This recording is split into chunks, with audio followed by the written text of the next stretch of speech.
मौत का आना एक साधारण बात है, लेकिन मौत का सामना करना, क्या ये साधारण बात है? जी नहीं। ऐसी ही एक कहानी है मुर्दा घर में काम करने वाली एक लड़की की, मोहिनी की, जो एक मुर्दा घर में काम करती थी, जहां लाशों को जलाना और कौन सी लाश कब और किस वजह से आई और मुर्दे के मरने का कारण क्या था, इन्हीं सब की जानकारी रखना मोहिनी का काम था। मोहिनी एक गरीब परिवार से थी। मोहिनी दिखने में बहुत सुंदर और सीधी सादी लड़की थी। घर की माली हालत ठीक न होने की वजह से मोहिनी और उसकी बीमार माँ काफ़ी परेशान थे। पिता के जाने के बाद घर का पूरा भार मोहिनी के कंधों पे आ गया था। मोहिनी के पिता का देहांत तंदूर में जलने की वजह से हो गया था। मोहिनी के ग्रेजुएट होने के बावजूद उसे कोई अच्छी नौकरी नहीं मिल रही थी। फिर एक दिन मोहिनी के किसी रिश्तेदार ने मोहिनी को मुर्दा घर की नौकरी के बारे में बताया और कहा, मोहिनी, मेरी नज़र में एक नौकरी तो है, लेकिन वो औरतों के लिए थोड़ी मुश्किल जॉब है। यह बात सुन मोहिनी ने कहा, चाचा जी, मैं कितनी भी मुश्किल नौकरी करूंगी, बस आप बताओ। घर में भूखा मरने से तो अच्छी ही होगी वो नौकरी। वैसे किस चीज़ की जॉब है? मोहिनी का चाचा बोला, मोहिनी, वो मुर्दा घर की नौकरी है। नौकरी के बारे में पता चलते ही मोहिनी राजी हो गई। कोई बात नहीं चाचा जी, मैं कर लूँगी। मोहिनी, लेकिन वहाँ नाइट शिफ्ट भी होती है, चाचा बोले, और मुर्दाघर शहर से दूर भी है, भिवानी नगर में। ये सुन मोहिनी बोली, चाचा, भिवानी नगर? भिवानी नगर तो कोई नहीं जाता। वहाँ आए दिन कोई ना कोई अजीब घटना होती रहती है, और मेरे पिता की मौत भी वहीं हुई थी। तभी तो कह रहा हूँ कि नौकरी थोड़ी मुश्किल है, चाचा बोले। कुछ देर के सोच विचार के बाद मोहिनी बोली, कोई बात नहीं चाचा जी, मैं कर लूँगी, आप बस वहाँ मेरी बात कर लीजिए। कुछ दिनों के बाद मोहिनी ने मुर्दा घर में काम करना शुरू कर दिया था। अब मोहिनी की जीवनचर्या सुधरने लगी थी। वो पूरी ईमानदारी से अपना काम करती और सीधा अपने घर आ जाती। मोहिनी की ड्यूटी हर 15 दिन पे बदल जाती थी और आज मोहिनी की नाइट ड्यूटी थी। मोहिनी की ड्यूटी टाइमिंग रात 10 बजे से सुबह 6 बजे तक की थी। मोहिनी रोज की तरह ठीक 9:30 बजे अपने घर से होते हुए अपनी दोस्त नेहा के घर जाती और वहां से सीधा मुर्दा घर के लिए निकल जाती। नेहा भी मोहिनी के साथ वही नौकरी करती थी, लेकिन आज नेहा की तबीयत खराब थी, तो मोहिनी ने आज नेहा के घर जाने के बजाय सीधा मुर्दा घर जाने का फैसला किया। आज मोहिनी अकेली थी। मोहिनी को आज भिवानी नगर अकेले जाना था। भिवानी नगर शहर से दूर एक सुनसान इलाके में पड़ता था। रात होते ही वहाँ के लोग भिवानी नगर में आना जाना बंद कर देते और वहाँ के लोगों का ऐसा करना स्वाभाविक भी था। कहते हैं भिवानी नगर में अजीब अजीब सी घटनाएं आए दिन होती रहती है, जैसे अचानक से वहाँ से किसी का हमेशा के लिए गायब हो जाना और सड़क किनारे किसी की लाश मिलना वहाँ आम बात सी हो गई थी। कुछ लोग तो उस जगह को शापित भी मानते हैं। लोगों का मानना है कि भिवानी नगर भूत प्रेतों का बसेरा है। लेकिन मोहिनी इन बातों को किस्से कहानी के सिवा कुछ नहीं मानती थी, इसलिए तो मोहिनी इन सब बातों पर ध्यान दिए बिना अपने काम से अपनी जीवनचर्या सुधारने में लगी हुई थी। मोहिनी के पास अब एक स्कूटी थी, जिससे वो रोज मुर्दा घर आना जाना करती थी। मोहिनी अपने तयशुदा वक्त पे मुर्दा घर के लिए निकल चुकी थी। शहर के शोर शराबे वाले इलाके को पीछे छोड़ अब मोहिनी मुर्दा घर को जाने वाले सुनसान रास्ते पे आ चुकी थी। दोनों तरफ जंगली झाड़ी और बस एक सीधा रोड, जिस पे मोहिनी लगातार अपनी स्कूटी चला मुर्दा घर पहुंचने की दूरी को कम किए जा रही थी। मोहिनी अब कुछ देर में भिवानी नगर पहुंचने ही वाली थी कि मोहिनी की नज़र रास्ते में खड़े एक छोटे से बच्चे पे पड़ी, जो उसके और उसके रास्ते के बीच में खड़ा हुआ था। मोहिनी ने अपनी स्कूटी की रफ्तार को धीमा कर दिया और उस बच्चे से कुछ दूरी पर अपनी स्कूटी रोक दी, जो सफ़ेद रंग की हाफ शर्ट और हाफ पैंट पहने बीच सड़क पे खड़ा हुआ था। पहले तो वो बच्चा मोहिनी को लगातार घूरे जा रहा था और फिर एकदम से मुस्कुराने लगा। बिना कुछ बोले अपने चेहरे से एक डरावनी सी मुस्कान लिए बस मोहिनी को देख रहा था। मोहिनी और बीच रास्ते में खड़ा वो बच्चा दोनों अब एक दूसरे को लगातार देख रहे थे। मोहिनी मन ही मन में सोचने लगती है कि शहर से इतनी दूर इतने अंधेरे जगह पे ये बच्चा क्या कर रहा है, लेकिन मोहिनी इतनी हिम्मत नहीं जुटा पाती कि उस बच्चे से कुछ पूछ सके। तभी वो बच्चा एकदम से रोड पे बैठ जाता है और अपने हाथ से रोड पे कुछ लिखने लगता है और मोहिनी उसको वहीं अपने स्कूटी पे बैठे बैठे उस बच्चे को देख रही थी। अब मोहिनी के अंदर के डर ने मोहिनी को दस्तक देना शुरू कर दिया था।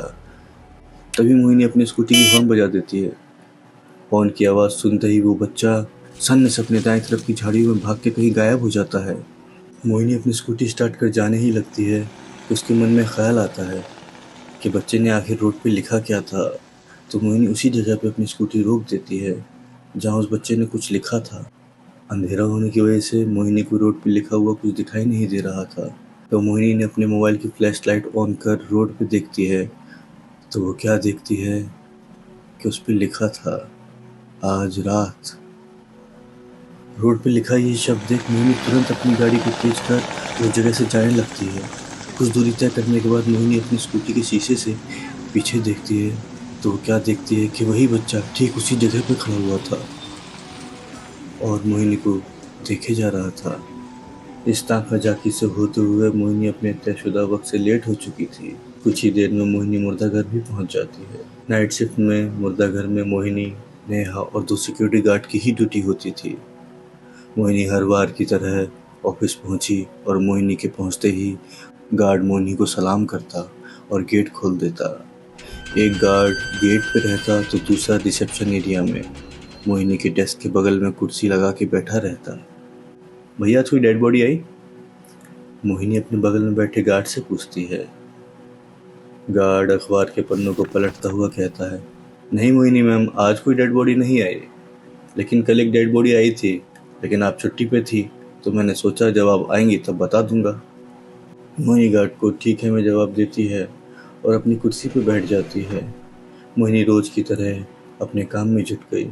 मोहिनी फाइल के पन्ने पलटते हुए पुराने डेड बॉडी के रिकॉर्ड चेक करने लगी और कंप्यूटर में डाटा फीड करने लगी। तभी अचानक से मुर्दाघर की बिजली चली जाती है। ये देख मोहिनी गार्ड से बोलती है, भैया देखना ज़रा क्या हुआ। ये पहली बार था कि मुर्दाघर में लाइट गई हो। मोहिनी लाइट के इंतज़ार में बैठे बैठे अपना मोबाइल चलाने लगती है।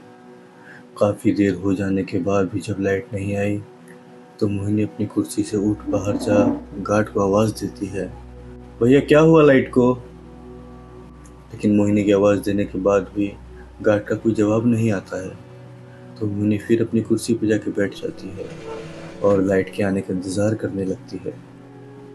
तभी मोहिनी को लगता है कि सामने वाले वेटिंग एरिया से मोहिनी को कोई देख रहा है। मोहिनी ने वेटिंग एरिया की तरफ अपनी नज़र घुमाई तो देखा कि वही बच्चा था जो उसे रोड पर मिला था। मोहिनी ने अपने ड्रॉर से टॉर्च निकाली और वेटिंग एरिया की तरफ जाने लगी उस बच्चे को देखने के लिए। अंधेरा और सन्नाटा इतना था कि ज़मीन पे पैर रखने की आहट साफ साफ आ रही थी। मोहिनी डरते हुए वहाँ पहुँची तो देखा वहाँ वो बच्चा नहीं था और मोहिनी वहीं खड़ी होके सब तरफ टॉर्च लाइट से इधर उधर देखने लगी कि तभी उसे महसूस हुआ कि कोई उसके पीछे खड़ा है।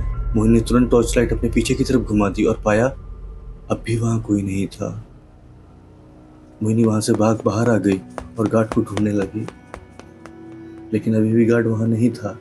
ऐसा लग रहा था कि गार्ड अचानक से कहीं गायब हो गया हो। मोहिनी अब अंदर ही अंदर घबराने लगी थी। वो अब पूरे मुर्दाघर में अकेली थी। तभी मोहिनी ने सोचा जनरेटर रूम बिल्डिंग के पीछे ही है तो क्यों ना वहाँ जा चेक करती हूँ, क्या पता वहाँ से कोई बटन ऑफ हो गया हो। मोहिनी अपने टॉर्च को ले बिल्डिंग के पीछे वाले हिस्से में पहुँच गई थी। वहाँ पहुँच उसने देखा जनरेटर रूम के पास बहुत सारी झाड़ियाँ थीं और झिंगुरों की आवाज़ लगातार आ रही थी। मोहिनी अपने दबे कदमों के साथ जनरेटर रूम की तरफ जाने लगी। रूम के पास पहुँच मोहिनी टॉर्च से चारों तरफ देखने लगी और लाइट का बटन ढूंढने लगी कि एकदम से मोहिनी को किसी के होने का एहसास हुआ और तभी किसी ने मोहिनी के कंधों पे अपना हाथ रख दिया। मोहिनी जोर से चिल्लाई और एकदम झटके से दूर जा खड़ी हुई तो देखा वही गार्ड था। मैम मैं हूँ। भैया आप कहाँ चले गए थे, कब से ढूंढ रही हूँ। गार्ड कहता है, मैम मैं तो डीजल लेने गया था, खत्म हो गया था ना, तो लाए। मोहिनी कहती है, नहीं मैम पास वाला पंप तो बंद है तो दूसरे गार्ड को भेजा है डीजल लाने को। ठीक है जल्दी इंतज़ाम करो, बहुत सारा काम रुका पड़ा हुआ है। मोहिनी कहती है, और हाँ एक इमरजेंसी लाइट का इंतज़ाम करो, अंदर बहुत अंधेरा है। ये बात कर मोहिनी मुर्दाघर में वापस चली जाती है और अपने कुर्सी पे जाके बैठ जाती है। और इतनी ही देर में गार्ड भी एक इमरजेंसी लाइट ले आता है और मोहिनी के टेबल पे रख देता है। कुछ ही वक्त बीता था कि दूसरा गार्ड डीजल भी ले आता है और कुछ ही समय में पूरे मुर्दा घर की लाइट भी आ जाती है। भैया, कल जो डेड बॉडी आई थी उसकी कोई एंट्री नहीं रजिस्टर में। मेम साहब, आपको बोला था ना, आप तो थी नहीं, तो डेड बॉडी को सीधा ताबूत में रखवा दिया। गार्ड कहता है, ठीक है, ये बताओ कौन से नंबर का ताबूत है, मैं जाके देखती हूँ। मैम, ताबूत नंबर 7 है। गार्ड कहता है, ठीक है, मैं देख के आती हूँ। मोहिनी मुर्दा घर में बने तहखाने में पहुंच ताबूत नंबर 7 को ढूंढने लगती है। ढूंढते ढूंढते मोहिनी 7 नंबर ताबूत के पास पहुंचती है और उसको खोलती है तो वो क्या देखती है कि उसमें एक 7 साल के बच्चे की लाश थी। उसी बच्चे की लाश जो मोहिनी को आज रोड पे दिखाई दी थी। ये देख मोहिनी घबराते हुए तेज कदमों के साथ तहखाने से बाहर आ जाती है। दुपट्टे से माथे का पसीना पोंछते हुए मोहिनी तहखाने से बाहर आ गई थी और लगातार बस ये सोचे जा रही थी, ये कैसे मुमकिन है? अगर वो चक्कल मर गया था तो वो आज मुझे दिखाई कैसे दिया, और मुझे ही क्यों दिखाई दिया? क्या ये कोई संकेत है किसी आने वाली मुसीबत की? नहीं नहीं, शायद ये मेरा भ्रम है। ये कहती हुई मोहिनी अपने काम में लग गई। लेकिन इन सब घटनाओं के साथ मोहिनी का मन अब काम में कहाँ लगने वाला था। अब मोहिनी को बार बार उसी बच्चे का चेहरा सामने आ रहा था। तभी गार्ड ने मोहिनी के चेहरे के हाव भाव को देख पूछ ही लिया, क्या हुआ मैम साहब, सब ठीक तो है? आप काफी डरी हुई लग रही हैं। नहीं नहीं, कुछ नहीं, मोहिनी कहती है। मोहिनी की ये बात सुन गार्ड अपना मोबाइल चलाने लगा। तभी कुछ देर बाद मोहिनी गार्ड से पूछती है, भैया आप यहाँ कितने टाइम से हैं? ये सुन गार्ड जवाब देता है, यही कुछ 5-6 साल से। आप इतने सालों से यहाँ हैं तो आपको कोई अजीब बात लगी यहाँ के बारे में? मोहिनी कहती है। ये बात सुन गार्ड मोहिनी की तरफ एक चिंतित मन से देखने लगता है और कहता है, लेकिन मैम साहब आप ये सब क्यों पूछ रही हैं? नहीं, बस ऐसे ही, वो क्या है ना, यहाँ के बारे में बहुत सारी बातें सुनी है ना, इसलिए। मोहिनी कहती है। मैम साहब, जब आपने पूछ लिया है तो सुनिए। यहाँ मैंने कई रातें आवाज़ें सुनी हैं। कैसी आवाज़ें? मोहिनी कहती है। यहाँ अक्सर नीचे तहखाने से आवाज़ें आती हैं, जैसे कोई तहखाने में ज़ोर ज़ोर से हंस रहा हो, और कभी किसी के चिल्लाने की तो कभी किसी के भागने की। तो आपने ये बात किसी को बताई क्यों नहीं? बताई थी मैम साहब, जो आपसे पहले यहाँ काम करते थे, राजीव सर को। तो क्या कहा उन्होंने? मोहिनी पूछती है। क्या कहते? मेरी बातों पे हंसने लगे और कहा, शराब कम पिया करो। तो फिर राजीव सर ने जॉब क्यों छोड़ दी? मोहिनी पूछती है। मोहिनी की बात सुन गार्ड हंसने लगा और एकदम से कहता है, मुझे यकीन था मैम कि आपको इस मुर्दा घर के बारे में ज़्यादा नहीं पता है, तभी मैं सोचूं कि एक लड़की इस मुर्दा घर में काम क्यों करेगी। मतलब मैं समझी नहीं, क्या कह रहे हैं आप? मोहिनी कहती है, मतलब मेम साहब, राजीव सर अब इस दुनिया में नहीं है, उनकी मौत हो गई है इसी मुर्दा घर में। ये सुन मोहिनी को खुद के कानों पे यकीन नहीं हुआ। तभी मोहिनी फिर पूछती है, कैसे हुई उनकी मौत? मेम साहब, राजीव सर मरने से कुछ दिन पहले बहकी बहकी सी बातें करने लगे थे। मुझे अक्सर बुला के बोलते कि मुझे यहाँ आत्माएं दिखाई देने लगी हैं। मुझे लगता था कि वो मेरे साथ मजाक कर रहे हैं। मैंने कभी उनकी बातों को गंभीरता से नहीं लिया, और एक रात वो मेरे पास आए और बोले, मैं कल से नहीं आऊँगा, ये जगह शापित है, मैं जॉब छोड़ रहा हूँ। और ठीक उसी रात उस तहखाने में मरे पड़े मिले। मोहिनी गार्ड की बातों को सुन अंदर ही अंदर सोच जा रही थी कि सारी बातें तो मेरे साथ हो ही रही हैं। तभी मोहिनी एकदम से बोली, भैया अगर ये बातें सच हैं तो आपको इतने सालों में क्यों कुछ नहीं हुआ? कि तभी सामने टेबल पे रखी घड़ी से 3 बजने का अलार्म बजने लगता है।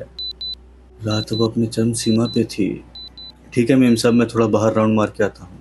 अच्छा भैया, एक बात और, क्या हो अगर ऐसा किसी के साथ होने लगे और वो इस शापित जगह से सही सलामत जाना चाहे तो उसे क्या करना होगा? ये बात सुन गार्ड कहता है, मेम साहब मैं ज़्यादा तो नहीं जानता इस बारे में, लेकिन मैंने सुना है कि अगर किसी को इन चीज़ों का आभास होने लगे तो वो सबसे पहले ये पता करे कि उसके साथ ऐसा क्यों हो रहा है, कि उसे आत्माएं और ये आवाज़ें क्यों आ रही हैं। और इस बात का कैसे पता करे भैया?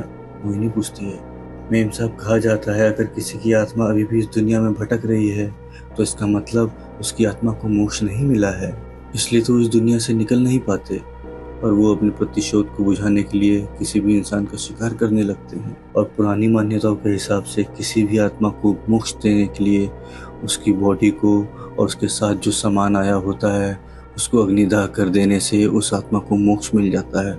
और अगर ऐसा नहीं किया जाए तो वो आत्मा निर्दोष लोगों को मारती रहती है। मोहिनी मैम, क्या मैं एक बात पूछूं? गार्ड बोलता है, हाँ पूछिए। आपके साथ तो ऐसा कुछ नहीं हो रहा है ना?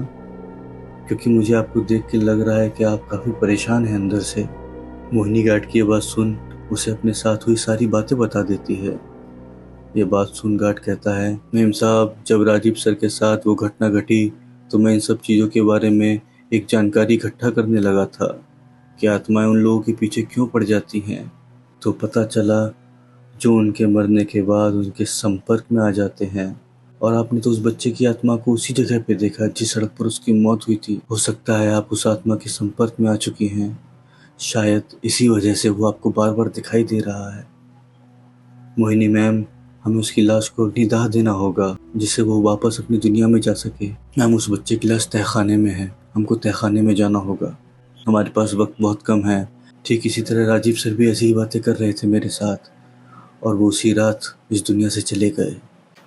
दोनों अनन फनन में तहखाने में पहुंच जाते हैं। तहखाने में पहुंच दोनों की नज़र अंदर ताबूत वाले कमरे में पड़ती है तो वो देखते हैं वहाँ कमरे में अंधेरा था। हल्का हल्का कोहरा पूरे रूम को घेरे हुआ था कि तभी गार्ड मोहिनी से कहता है, मोहिनी मैम, आप जाइए, ताबूत को अंदर से बंद कर दीजिए, मैं यहाँ से आग जलाने वाली मशीन चालू करता हूँ। गार्ड की आवाज़ सुन मोहिनी तुरंत उस बच्चे के ताबूत के पास जा उस ताबूत को अंदर से ढकेलने लगती है कि अचानक से मोहिनी की नज़र ताबूत के अंदर पड़ जाती है तो वो क्या देखती है कि ताबूत में मोहिनी की लाश होती है जो मोहिनी को देख मुस्कुरा रही होती है। ये देख मोहिनी जोर से चिल्लाती है और वहाँ से भागने लगती है कि तभी मोहिनी की लाश मोहिनी का हाथ पकड़ उसे ताबूत में अपने साथ खींच लेती है और ताबूत मुर्दा जलाने वाले चैम्बर में अंदर चली जाती है। इसी के साथ मोहिनी और उस ताबूत में मोहिनी की लाश दोनों जल जाते हैं।